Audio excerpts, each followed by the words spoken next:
है पीर परवस्सी पिघलनी चाहिए, हो गई है पीर परवस्सी पिघलनी चाहिए, अब हिमालय से कोई गंगा निकलनी चाहिए। ये हो गई है पीर परवस्सी पिघलनी चाहिए, अब हिमालय से कोई गंगा निकलनी चाहिए। सिर्फ हंगामा खड़ा करना मेरा मकसद नहीं, पूरी कोशिश है कि सूरत बदलनी चाहिए।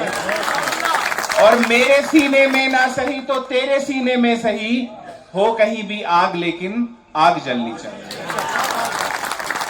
आज ऑल इंडिया मुस्लिम बंजारा विकास मंच के सेकंड एनुअल फंक्शन में कर्नाटक विदर्भ से आए हुए हमारे डॉक्टर अब्दुल कादिर साहब एक बहुत शानदार प्रोग्राम का आयोजन करने वाली तमाम जो है कमेटी, क्योंकि सबका नाम ले लिया गया है, मुझे लगता है कि मैं उस वक्त को अब जाया नहीं करूंगा। और मुझे खासतौर से यहां पर आमंत्रित करने वाले मेरे चचा कवि अंकल साहब, जब मुझे कवि अंकल का फोन आया तो उन्होंने सबसे पहले मुझसे यह पूछा कि ये बताओ फहद, तुम अपने आप को बंजारा कहते हो या नहीं कहते हो? अरे क्या बात है, अलीगढ़ से कह रहे हैं। और ये जो शब्द है, ये जो सवाल है, इस सवाल में आपकी सारी परेशानियां छुपी हुई हैं। इस सवाल के इर्द गिर्द ही सारी परेशानियां जो है बंजारा समाज की छुपी हुई हैं। किसी को पता ही नहीं है बंजारा क्या होता है। आप अपने बच्चों से पूछिएगा, मैं दुख के साथ इस बात को बोल रहा हूं, उनको नहीं पता उनका इतिहास क्या है।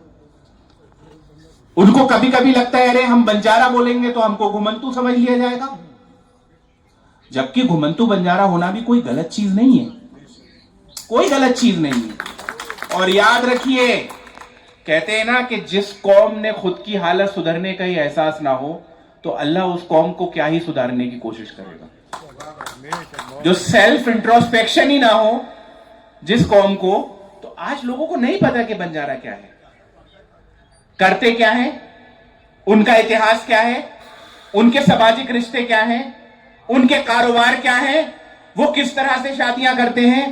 हमने इस चीज को बताने में अपनी जनरेशन को आने वाली कंजूसी बरती है, और इस कंजूसी का, इस गलतियों का खामियाजा जो है आज आप लोग भुगत रहे हैं, और आप भुगतते रहेंगे जब तक बाबा साहब अंबेडकर दलितों को दलित कहना सिखा गए। आज इसलिए दलित जो है वो शेर की तरह दहाड़ता है और बाबा साहब का संविधान जो है हाथों में लेके घूमता है।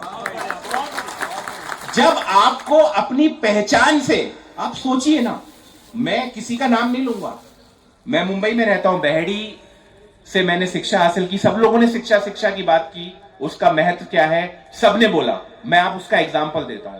मैं मेरे अब्बू को जानते हैं, मेरे अब्बू जो है निहायत ही सामाजिक व्यक्ति, हम लोगों ने कभी, हमसे बहुत ज्यादा कारोबार करना नहीं आया, बहुत ज्यादा पैसे वाले लोग नहीं थे, लेकिन मेरे अब्बू ने एक ही चीज तय की कि एक वक्त की रोटी हम कम खाएंगे लेकिन अपने बच्चों को पढ़ाएंगे। मैंने 8वीं तक शिक्षा हासिल की बेहड़ी के नेशनल पब्लिक स्कूल में, फिर हम अलीगढ़ मुस्लिम यूनिवर्सिटी जाने का मौका मिल गया, अलीगढ़ मुस्लिम यूनिवर्सिटी से ग्रेजुएशन किया, और पोस्ट ग्रेजुएशन करने के लिए क्योंकि प्राइवेट यूनिवर्सिटीज में तो पढ़ नहीं सकते थे, तो सेंट्रल यूनिवर्सिटी हिमाचल प्रदेश चले गए मास्टर्स करने के लिए। तो आधा सेमेस्टर जब पूरा हुआ तो घर के हालात बहुत खराब थे।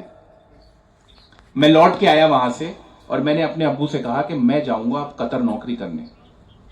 यकीन मानिए, आज मेरे अब्बू जो है जिंदगी और मौत से लड़ रहे हैं। पिछले 8 महीनों से उनकी तबीयत नासाज है, उनको ब्रेन हेमरेज हुआ। मैं आप सब लोगों से कहूंगा उनके लिए दुआ करिए, क्योंकि मैंने अपनी जिंदगी में जितना कुछ सीखा है वो किताबों से कम और अपने वालिद से ज्यादा सीखा है। तो मैं हिमाचल से लौट के आ गया, और लौट के आने के बाद मैंने अपने अब्बू से कहा, अब्बू के अब मैं नौकरी करूंगा। अम्मी तो सीधी थी, अम्मी को तो मना लिया। मेरे वालिद पूरी रात रोए मेरे साथ बैठ के। और अपने बच्चों से दोस्ती जरूर कीजिएगा। ये जो आज हम जो ड्रग्स की समस्या या जितनी बुराइयां जो यंग जनरेशन में देख रहे हैं, उसका कारण यह है कि माँ बाप का रिश्ता अपने बच्चों से दोस्ती वाला नहीं है। अगर आप अपने बच्चे के दोस्त है ना, तो वो दिन भर में आके सबसे पहले आपसे जो है डिस्कस करना चाहिए, उसके साथ क्या अच्छा हुआ क्या बुरा हुआ, आधा घंटा आप बोल रहे हो शिक्षा शिक्षा शिक्षा शिक्षा, आईएएस बनो आईपीएस। अरे कितने लोग आईएएस आईपीएस बन जाएंगे? कितनी नौकरियां होती हैं, कितने लोग आईएएस आईपीएस बन जाएंगे? मैं किसी को डेमोरलाइज नहीं कर रहा, कोई बनना चाहता हो, लेकिन मेरा यह कहना है कि वो शिक्षा बेकार है अगर आप अपने बच्चे को शाम को बैठ के आधा घंटा नहीं दे सकते। आप उसे बताइए अपने इतिहास के बारे में, आप बताइए अपने संघर्षों के बारे में, आप उसके संघर्षों के बारे में उससे पूछिए कि उसकी जिंदगी में क्या मुश्किलात हैं। कल्चरल लैग का एक कॉन्सेप्ट होता है सोशियोलॉजी में। ये जो कल्चरल लैग जब बढ़ जाता है तब जाके इस तरह की समस्या, जो ड्रग्स की और जो तमाम समस्याएं समाज में आ रही हैं, वो आती है। क्योंकि पुरानी, आज ये जो आप देख रहे हैं जेनजी, इस ये जो जंतर मंतर के प्रोटेस्ट के बाद, वो ये क्या है जेनजी? इनकी समाज हर एक 20 साल में, 30 साल में, 40 साल में एक करवट लेता है। जो लोग उस करवट को नहीं समझते हैं वो पीछे रह जाते हैं, और जो उसके समझ के वक्त के साथ उनके साथ शाना बशाना कंधे से कंधे मिला के चलने का काम करते हैं, वही लोग आगे पहुंचते हैं। तो मैं ये बोल रहा था कि मैंने अपने वालिद से कहा कि मुझे नौकरी करना है। मेरे वालिद पूरी रात रोए। उन्होंने कहा फाहद, तू एक सामाजिक, तेरी जो प्रवृत्ति है या तेरा जो मिजाज है, तेरा जो रहने का तरीका है, वो तू सामाजिक आदमी है। तू तो चला जाएगा और वहां से 50,000 रुपए महीना मुझे दिया भी करेगा और मैं तो खुश रहूंगा, लेकिन तेरी जिंदगी खराब हो जाएगी। और वो मेरी बात नहीं माने। उन्होंने मुझसे आर्ग्यू किया, उन्होंने मुझे मनाया और मुझे वापस जो है मास्टर्स करने के लिए भेज दिया। फिर अल्लाह ने एक ऐसा रास्ता खोला कि मैं मुंबई चला गया। हमारे पूरे आप देखिए बंजारों के साथ समस्या क्या है। पहले मैंने अक्सर सुना है, मैं अपने बड़ों से सुनता था, नौकरियां नहीं करने देते थे बच्चों को। अरे तू नौकरी करेगा? अरे तो हमारे यहां भी मेरे वालिद को खूब किताबें पढ़ने का शौक था, लेकिन फॉर्मल एजुकेशन उनके पास भी नहीं थी। हमारे पूरे शिजरे में किसी ने भी जो है 12वीं पास नहीं किया था, लेकिन मुझे मेरे वालिद ने जब पढ़ाया तो मैं एशिया की सबसे अच्छी यूनिवर्सिटी से पीएचडी करने के लिए गया। और वहां क्योंकि एक समाज की फिक्र थी, देश के अंदर जिस तरह से मुसलमानों के ऊपर जुल्म हो रहे हैं, जिस तरह से आज वो लोग, मैं अक्सर इस बात को बहुत जोर से कहता था कि हमसे लोग आज देशभक्ति का सबूत वो लोग मांगते हैं जिनके बाप अंग्रेजों के तलके, जब तुम्हारा, मैं उनको बोलता हूं और इस मंच से ही बोलना चाहता हूं, जो लोग आज हमसे देशभक्ति का सबूत मांगते हैं कि जब तुम्हारा बाप अंग्रेजों के तलवे चाटा करता था तब हमारा बाप इनकलाब जिंदाबाद का नारा लगा के फांसी के तख्ते पर चढ़ता था। तो तुम हमें तो मत सिखाओ। देश की इस तरह के हालात थे, सामाजिक चेतना या जो समाज की जो सोच मिली थी उसमें हम आगे बढ़ गए। मुंबई के अंदर छात्र संघ का चुनाव लड़ा, जीत गए। जीतने के बाद सीएनआरसी का आंदोलन हुआ। फिर सीएनआरसी के आंदोलन के वक्त एक ऐसी जीवन साथी से मुलाकात हो गई जिसको भी सामाजिक चेतना बहुत है, जिसने इस देश के तानाशाह के आंखों में आंख डाल के सही को सही और गलत गलत को कहने का काम जो सोरा भास्कर करती है, वो मिल गई। शादी हो गई, फिर चुनाव लड़ने का मौका मिला। तो मैं ये नहीं बता रहा हूं कि मैंने अपनी जिंदगी में क्या किया, मैं आपको ये बता रहा हूं कि ये जो लोग जो शिक्षा का महत्व बता रहे हैं उसका मैं प्रोडक्ट हूं। मेरे पास आज भी ना जमीनें हैं ना जायदाद है, कुछ नहीं है। आप मेरे इलेक्शन का, मैं 1700 वोटों से चुनाव हार गया। 1700 वोटों से मैं चुनाव हार गया। एक बहुत बड़े तुर्रम खां के खिलाफ चुनाव लड़ रहा, मेरे खिलाफ 40 करोड़ रुपए का इस्तेमाल हुआ मुझे चुनाव हराने के लिए।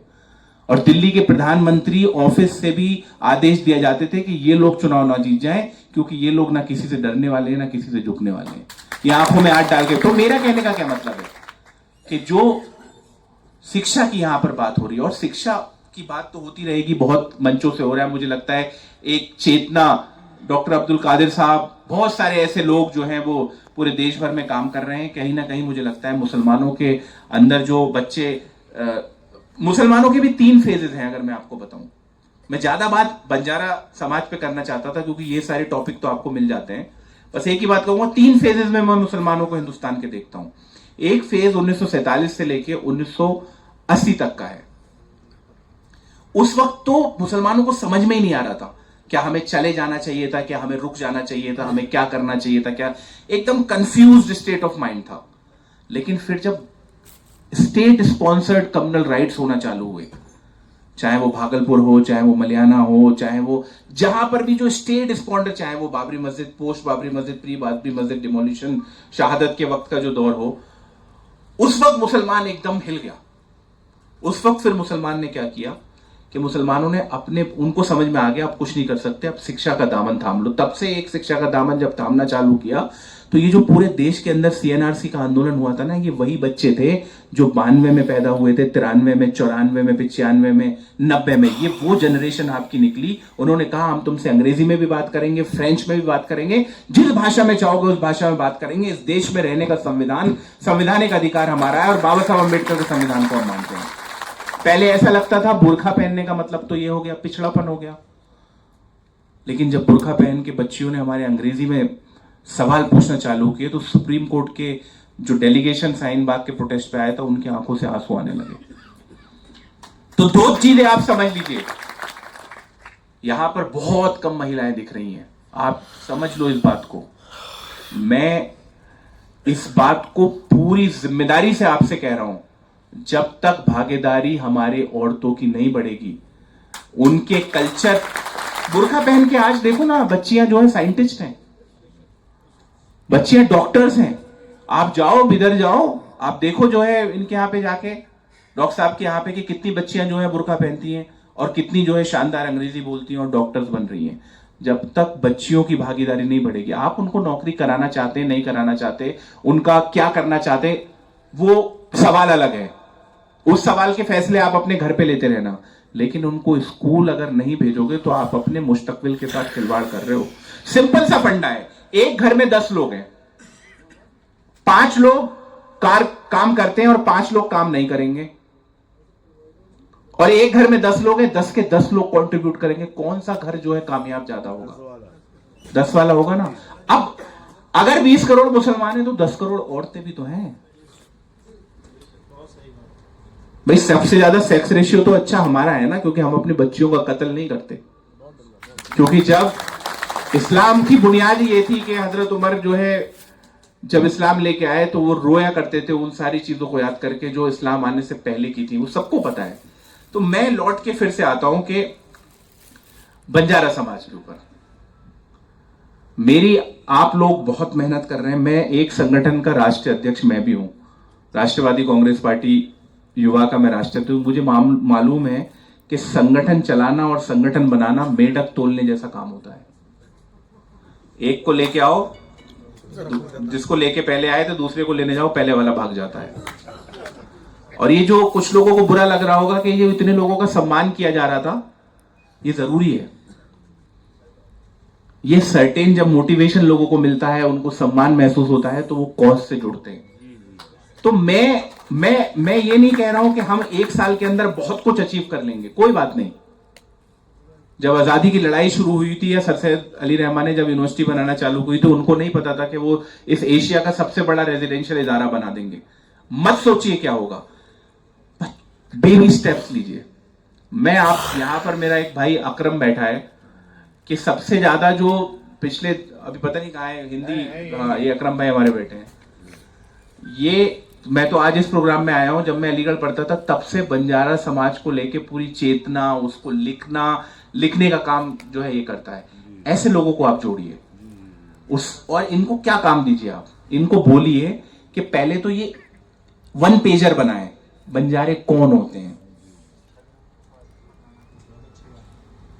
नहीं पता, कोई झोजा लिख रहा है, कुछ हम लोग कहते हैं तुरक भी बंजारे हैं, कोई मंसूरी लिख रहा है, कोई कुछ लिख रहा है, कोई कुछ लिख रहा है, कोई बात नहीं, जो लिख रहा है लिखिए। 2 तरह की स्ट्रेटेजी बनाइए, एक स्ट्रेटेजी अपनी कोर पे और दूसरी स्ट्रेटेजी अलायंसेस बनाने पे। पहले तो आप अपने आप को डिफाइन करो, आप हो क्या, आपका इतिहास क्या है, एक एक पेज में बना के।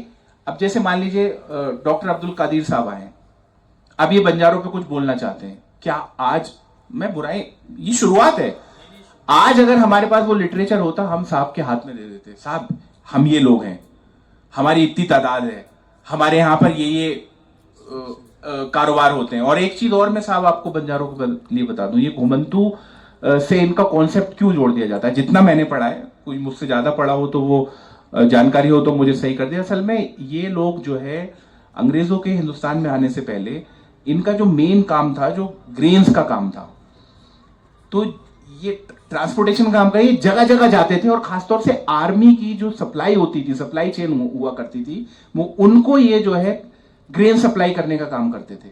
और वहीं से इन्होंने एक शब्द आया, टांडा। ये अक्सर आप देखेंगे जो बंजारों की बस्तियां हैं उनको टांडा इसलिए कहते हैं क्योंकि टांडे का मतलब होता है सेटलमेंट से होता है, लेकिन ये टेम्परेरी सेटलमेंट नहीं बनाए इन्होंने, परमानेंट सेटलमेंट बनाए। तो ये सारे जो कैटेगराइजेशन है, ये जो अलग अलग तरह की चीजें हैं, मुझे लगता है अगर हमने अपनी आने वाली जनरेशन को नहीं बताई, भाई मैं सोशियोलॉजी का स्टूडेंट हूं तो मैंने थोड़ा सा पढ़ने सीखने को मिल गया, लेकिन जब मैं अपने साथ वाले लोगों से पूछता हूं, अनफॉर्चुनेटली उनको ये सारी चीजें नहीं पता है। तो सारे कार्यक्रम चलते रहे, लेकिन ये साल भर की ड्यूटी है कि हम अपने लोग अपनी पहचान के साथ कॉम्प्रोमाइज नहीं करना है।